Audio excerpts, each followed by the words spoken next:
6. Il est ordinaire que les intelligences les plus droites, justement préoccupées d'une idée, veulent y rapporter toutes les autres aux dépens de la vérité. Telle est l'inclination naturelle de l'esprit humain et la cause toujours présente, sinon inévitable, des erreurs de la philosophie. Appliquée à la perception du corps, la vision en Dieu n'est qu'une brillante rêverie. Arnaud l'avait reconnu et démontré, mais ce point établi solidement, il ne sut pas ou ne voulut pas s'y arrêter. Il étendit ses maximes sur les vérités sensibles à la connaissance des vérités rationnelles, et comme il avait prouvé qu'on ne voyait pas les premières en Dieu, il pensa qu'on ne voyait pas en Dieu les secondes. Une dissertation de Hewins, théologien de Louvain, l'engagea dans cette nouvelle recherche, où il eut pour adversaire Nicole et le Parlami. Le débat n'eut pas l'amertume, ni surtout l'éclat de la dispute avec Malebranche.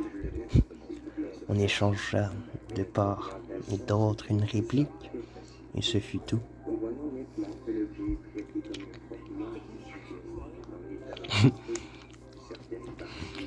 Les principales pièces du procès, la dissertatio pipetita et les règles du bon sens d'Arnaud, ne furent même publiées que 21 ans après sa mort.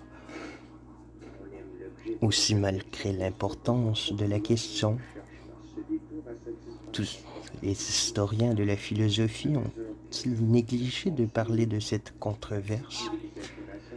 Le principal motif qu'Arnaud allègue à l'appui de son sentiment est l'état particulier où notre âme se trouve quand elle conçoit les vérités rationnelles. La connaissance de ces vérités n'équivaut pas en effet pour nous à la connaissance de Dieu. Et, par exemple, je puisse démontrer fort clairement un théorème de géométrie sans qu'aussitôt mon esprit se reporte vers l'intelligence divine. Or, pour découvrir une vérité dans une autre, il faut que celle-ci nous soit pour le moins aussi connue et aussi présente que la première. Si donc je n'ai pas conscience de penser à la vérité suprême, quand je saisis avec le plus d'évidence certaines vérités mathématiques, par exemple, elle ne peut être le milieu où je les aperçois. Arnaud ajoutait que l'entendement divin embrasse le particulier et le général, le contingent et le nécessaire, le relatif et l'absolu, les esprits et les corps ont l'unité d'une même pensée. Il suit de là qu'on ne voit aucune vérité dans cette lumière adorable sans les y voir toutes, et par conséquent sans y découvrir les vérités matérielles. Le système chimérique de Malebranche est donc le terme auquel aboutit en dernière analyse cette opinion que nous contemplons en Dieu les vérités nécessaires. Elles n'en diffèrent que par un défaut de rigueur, en ce qu'elle isole arbitrairement la connaissance de ces vérités et la perception des objets sensibles. Ces raisons nous paraissent plus solides. Nous accordons à Arnaud que la notion des attributs divins n'est pas présente à l'âme quand elle connaît les premiers principes avec le plus de clarté, mais c'est une condition indispensable de la vie de ces vérités en Dieu. Malgré la simplicité profonde de la nature divine, l'abstraction sépare ces perfections, dont chacune peut ainsi devenir l'objet d'une pensée déterminée. Je puisse concevoir la puissance indépendamment de la justice, l'éternité indépendamment de la miséricorde, L'existence infinie est nécessaire indépendamment de la bonté. Mon âme alors connaît Dieu, puisqu'elle découvre un de ses attributs, et en même temps, elle le connaît très imparfaitement, puisqu'elle ne découvre pas les autres. Or, c'est là précisément la manière dont la divinité se présente à nous, dans la conception des principes. Chaque ordre de vérité correspond à un ordre particulier d'attributs. Les vérités métaphysiques expriment l'immutabilité, l'immensité, l'éternité.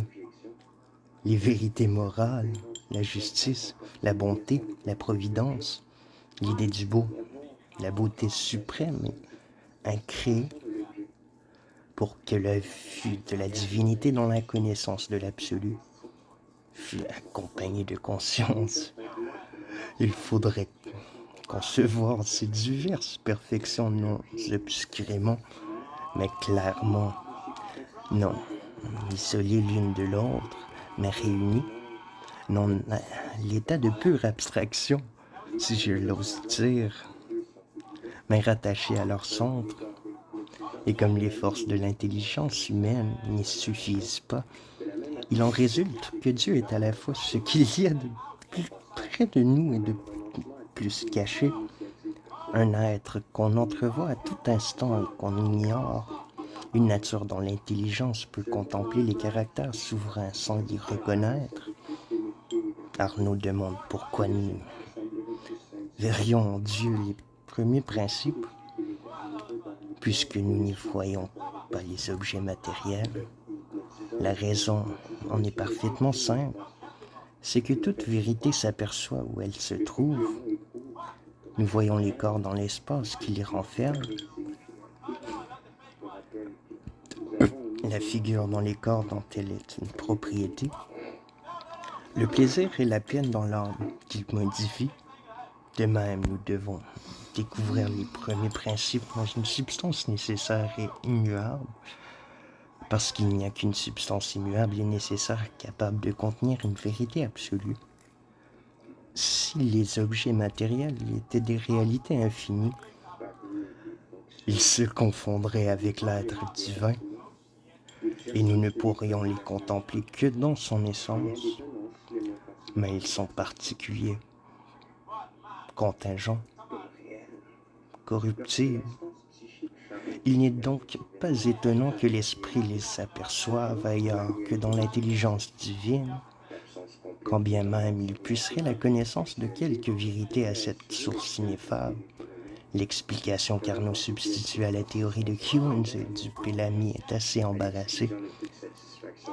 Il attribue incontestablement à l'âme la faculté de concevoir par elle-même les idées absolues, mais en outre, on pourrait conclure de quelques-unes de ses paroles qu'il considère ces idées comme un produit de l'abstraction comparative.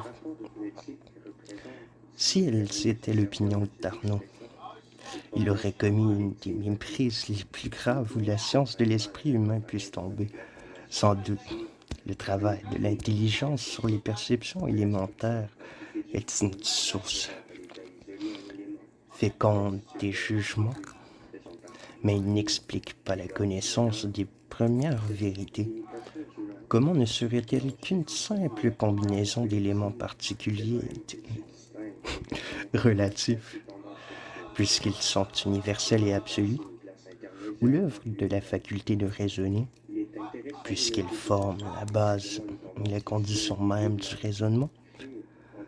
Nous nous y élevons par une loi primitive et instinctive de notre nature intellectuelle.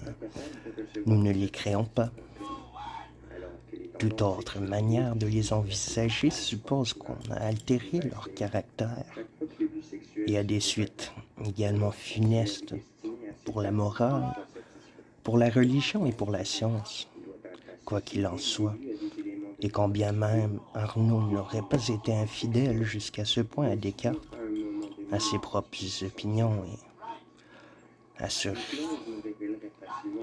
et à la raison, sa théorie, expression pure et simple d'un fait, se réduirait à constater que certaines vérités sont connues indépendamment de l'expérience. Elles ne montreraient pas comment nous les connaissons.